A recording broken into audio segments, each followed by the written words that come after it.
Selamat menyaksikan.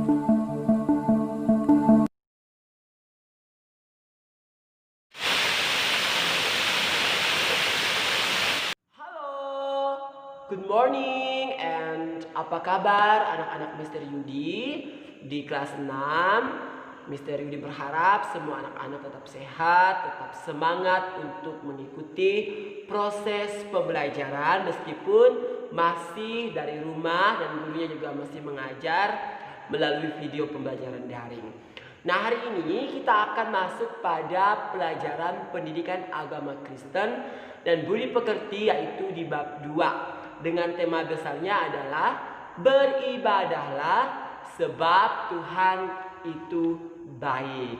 Nah, anak-anak boleh lihat di halaman 7 itu kata beribadahlah dengan tanda seru itu artinya adalah suatu perintah yang merujuk kepada kita untuk melakukan sesuatu, yaitu beribadah.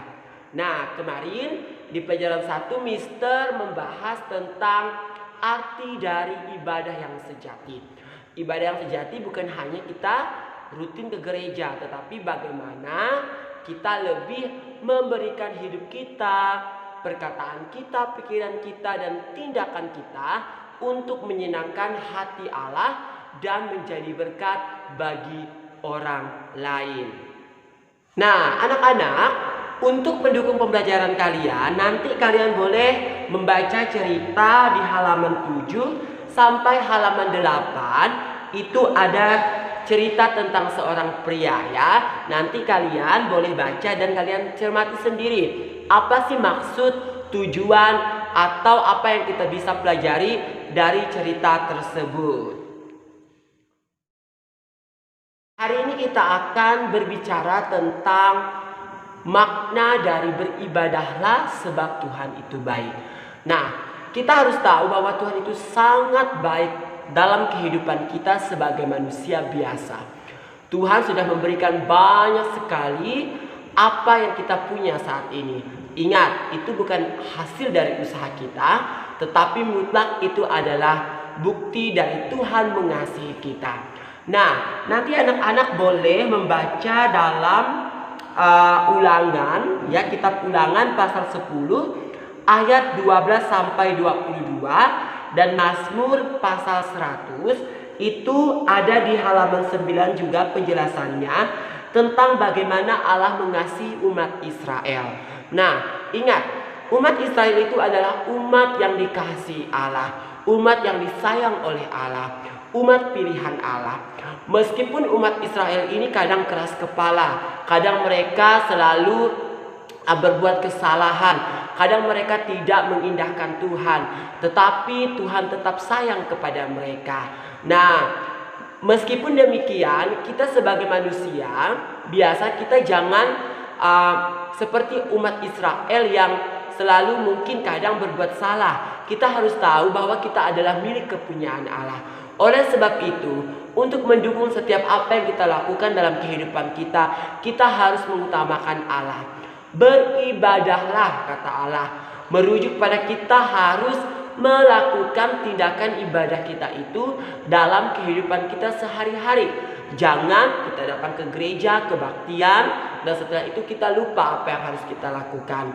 Allah mau setelah dari situ, setelah kita beribadah di gereja, tindakan nyata yang memang harus kita lakukan itu kita tunjukkan di hadapan Allah. Karena apa?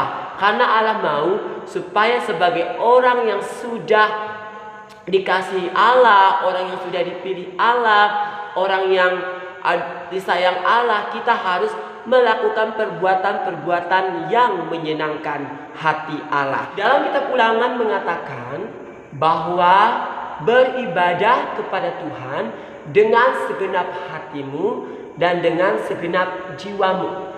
Ini adalah sebuah perintah kepada kita sebagai orang-orang yang sudah dipilih Tuhan, bahwa ketika kita beribadah kepada Tuhan, kita harus dengan segenap hati, dengan segenap jiwa. Ingat, setiap perbuatan, perkataan kita, dan apapun yang kita lakukan di dunia ini, kita harus menunjukkan suatu perbedaan dalam hidup kita, berjalan dengan kehendak Allah, dan kita harus tunjukkan bahwa kita adalah orang-orang yang sungguh mengasihi Allah. Nah, beribadahlah kepada Tuhan sebab Ia baik.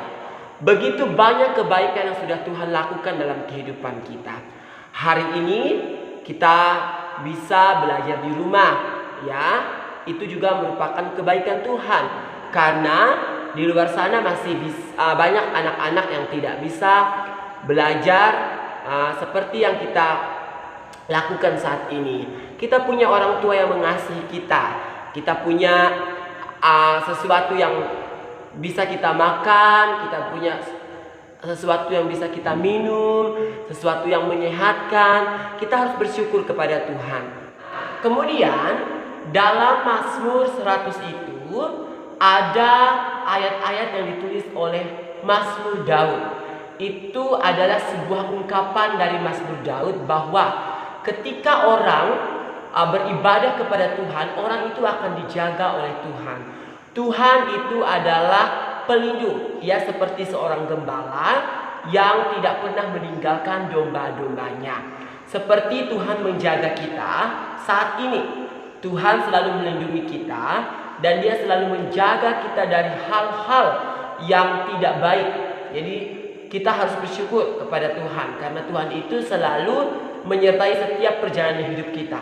Kita juga harus bersyukur kalau hari ini anak-anak masih bisa belajar di rumah, masih bisa mendapatkan pendidikan yang layak, masih bisa makan enak, masih bisa menikmati udara yang segar, dan masih banyak lagi. Itu semua karena kebaikan Tuhan. Nah, perlu kita syukuri dan perlu kita katakan kepada Tuhan, terima kasih Tuhan, karena Engkau selalu ada dalam kehidupanku. Oke, demikian penjelasan dari Mr. Yudi. Sebagai kesimpulannya, anak-anak harus tetap beribadah. Ingat ya, beribadah itu bukan hanya berbicara tentang kita selalu datang ke gereja, tetapi bagaimana kita melakukan kebaikan dalam kehidupan kita, melakukan sesuatu yang menyenangkan hati Tuhan, karena Tuhan terlalu baik dalam kehidupan kita. Setiap kebaikannya tidak bisa diukur dengan apapun. Kita ada saat ini semua karena kebaikan Tuhan. Nah, untuk tugasnya nanti anak-anak boleh membuka halaman 10 bagian C. Di situ ada 3 pertanyaan. Pertanyaannya adalah memahami tentang ibadah orang Kristen yang sejati. Itu ada 3 pertanyaan. Anak-anak boleh kerjakan nanti di buku tugas agama. Ya, di buku tugas agama, buku 1 buah khusus. Nanti pengumpulannya akan ada pemberitahuan dari Mr. Yudi langsung. Oke? Semangat untuk mengerjakan tugas, semangat untuk belajar, semangat untuk selalu melakukan ibadah yang sejati. Tuhan memberkati. Shalom.